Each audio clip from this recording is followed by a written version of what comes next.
Moses, how he was so stressed out. And God says, grab 70 people and I'm going to put your spirit on them. And as I read that the other day, I just realized like I need to be putting my spirit on other people. I need to be putting my heart in other people. The very heart that I carry and the same principles that I carry, I need to put in other people. Here's the big idea with this. You as a leader can only disciple a few people. You can only disciple a few. And so here, I found it funny when I was first coming up in ministry, I had a small group, and so they tested me out like before they really brought me on staff, you know. And so, which is a good way because then you can see if the person's really committed. So they started me as like 4 hours. Like, okay, you're going to oversee this small group. You're going to help with the junior high ministry. And I'm like, junior high ministry? Seriously? You have to realize I was just coming out of like gangbanging. Okay, so I was like, oh yeah, I'm a gangster. And now they put me with 11-year-olds. And they're like, okay, so don't cuss, don't talk about drug use. I'm like, when I was smoking weed, you know what I mean? The kid's like, what's weed? I need to figure this out, okay? And so when I first, jumped into ministry, they gave me this small group. And it had like 2 people in it. So I started coordinating it. So it grew to like 25 people. And I was like, okay, crap. Like, what am I doing? Because I started to realize that when I had 25 people in my group, I was no longer discipling anybody.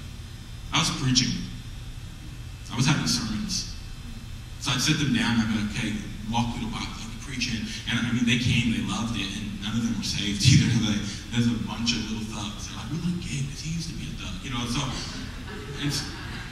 But I wasn't discipling anybody because you can't disciple that many people. You can grab a couple people and you can pour your life. And here is exponentially what happens if we truly believe that we are the greatest asset in our ministry, and at the same time the greatest liability, so that we need to raise up other people. Then what will happen is we believe that the vision that's in our heart, that the Holy Spirit gives to us, that what God has poured into us, that we need to put that in other people so that they can duplicate it all over.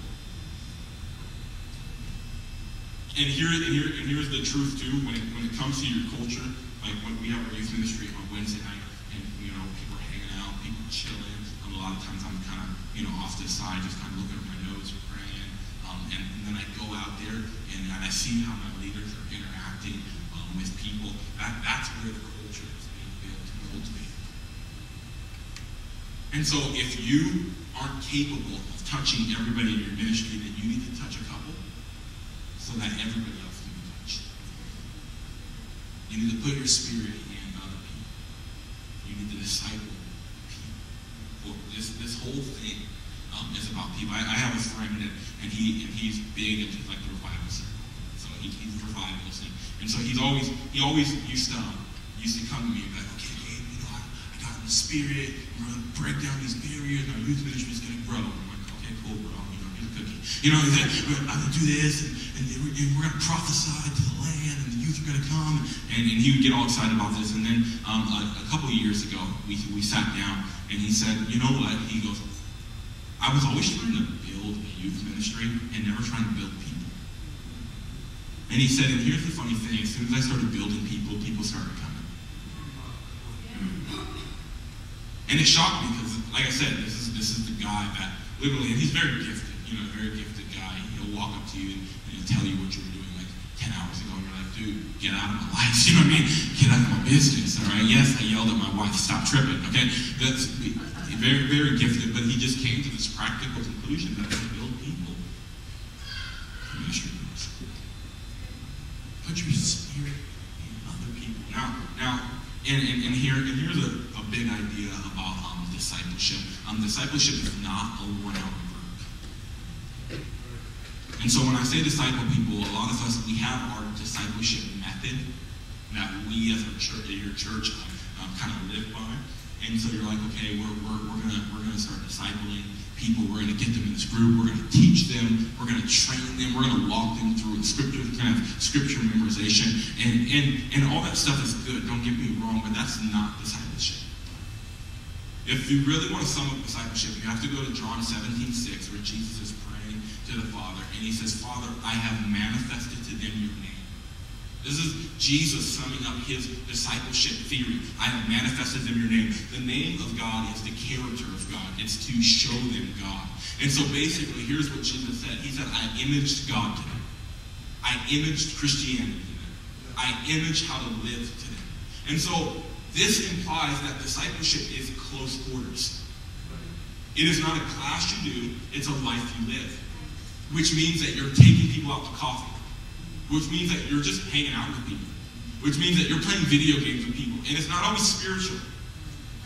Some of my greatest discipleship moments, last summer I went and spoke at a camp, and I took a student with me, and we're like in the car, we're farting, and we're like rapping. Like on the freeway, like, yeah. You know, high school boys, that's what they like to do. They like to rap and fart. So we're doing it, we're doing it hardcore. You know, like, yeah, no women allowed. You know what I mean? It's like, and we're just having fun.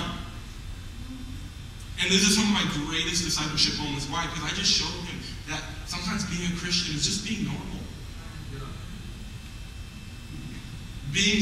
Discipling people is allowing people to see your relationship with your wife.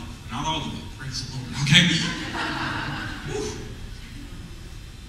But to see how you love your wife, and see how you love your husband, see how you respect each other.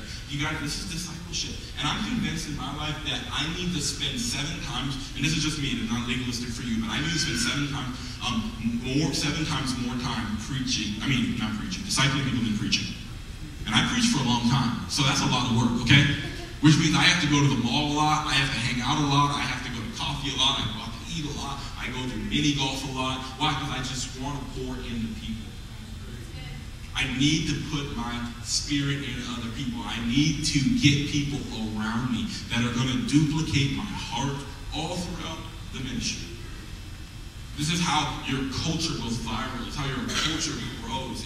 It's how it takes off. Is when you, as a leader, pour in to other people. And so I challenge you. I mean, whatever you do, take people with you. When you go work out, take people with you. When you go get coffee, take people with you. Just let them see how you live. And then my last point is love and encouragement. You can never over-love and over-encourage people. It's impossible. Now these 2 things right here, it's different than the rest of the things I shared, because these are 2 actual things that you aim for your culture to be. And personally, I'm trying to stay away from telling you how to steer your culture, because a lot of you just need to get in the presence of God, get in the Word, and decide what your culture should be. For me, every culture is different. But I believe that in every culture there needs to be love and encouragement. These 2 things need to be in every single culture. It is very, very important. So if you say, I want a culture of repentance, and I want a culture that's cool, have that. Have a love and encouragement too.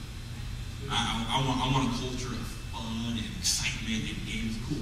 Have that. Have love and encouragement too. These 2 things, they cannot move. They are very important. People should always come into your church and feel loved, because we realize that God is love.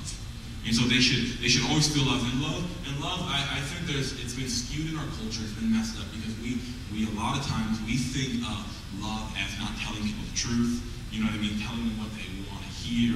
You know, like it's like when your wife says, does this dress make me look fat? And you're like, no. It's like, I love her. And she's like, yeah, it does. And seriously, don't say yes. It's a really bad idea.